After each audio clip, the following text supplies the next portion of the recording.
Namaku Yelsa Aulia Raimi dari kelas 1F, jurusan Bimbingan Konseling Islam. Buku yang mau aku review ini adalah buku yang sangat mengaduk-ngaduk emosiku. Buku apa itu? Ini dia bukunya. I'm sorry, but this time it's gonna be myself. Not you, not anyone else, but myself. This season is mine to begin with. Hal pertama yang membuatku tertarik untuk memilih dan mereview buku ini adalah bisa kita lihat dari covernya tergambar sepasang kaki yang dirantai di dasar laut. Hal ini membuatku penasaran dan bertanya-tanya dengan kisah pedih apa yang dirasakan oleh sang pemilik kaki dirantai ini.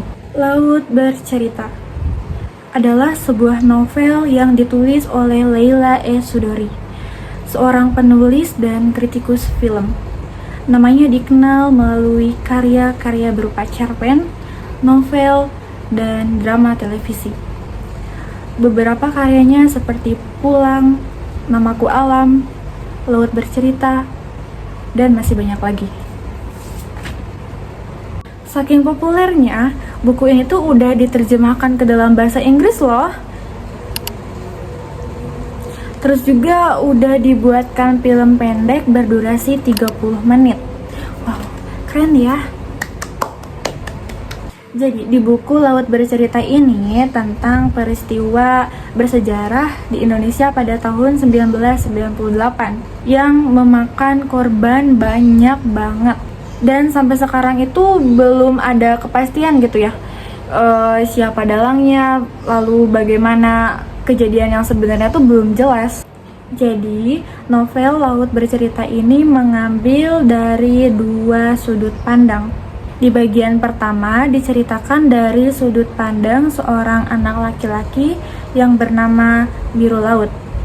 Nah, di bagian kedua diceritakan dari sudut pandang seorang anak perempuan yang bernama Asmara Jati.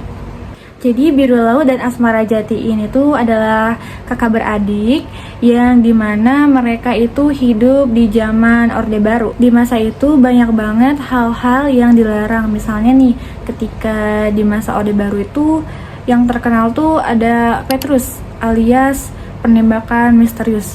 Terus di masa itu juga buku-buku yang berhaluan kiri itu dilarang dan masih banyak lagi larangan-larangannya.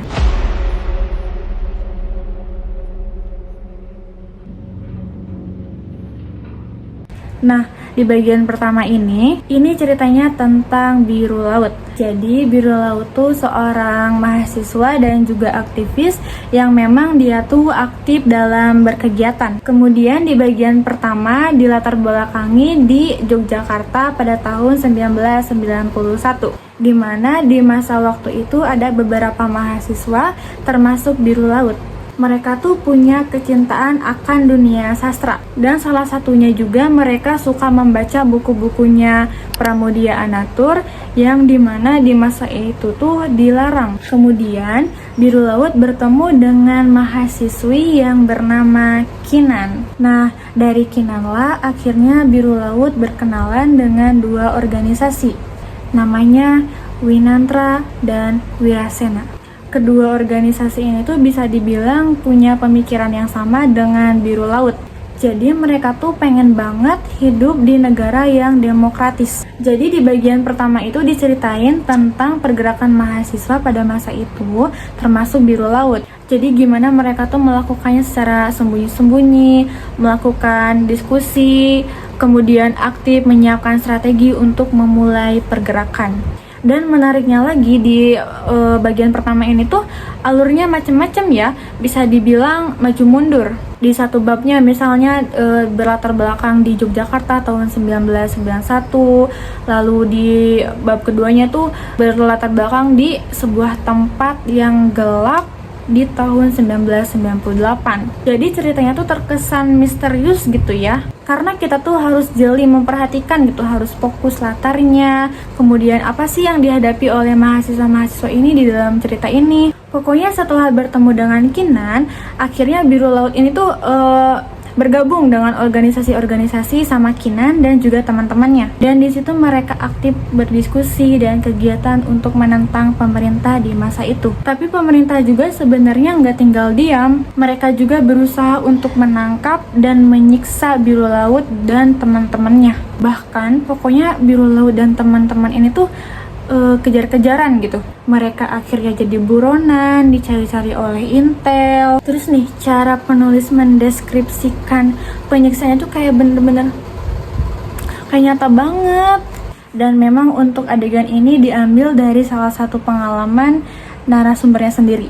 Dan ketika biru laut menghilang, akhirnya ceritanya masuk ke bagian kedua, yaitu sudut pandang Asmara Jati alias adiknya biru laut.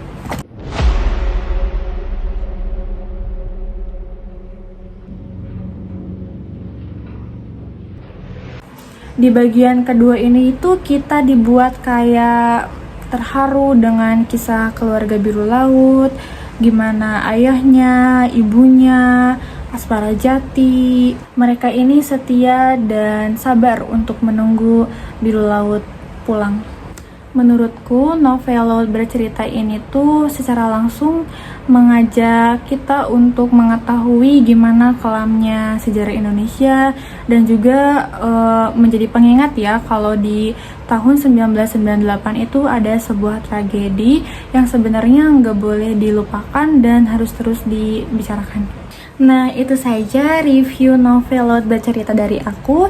Dan jika kalian berminat untuk membeli dan membacanya, kalian bisa beli di Gramedia atau toko buku-buku favorit kamu.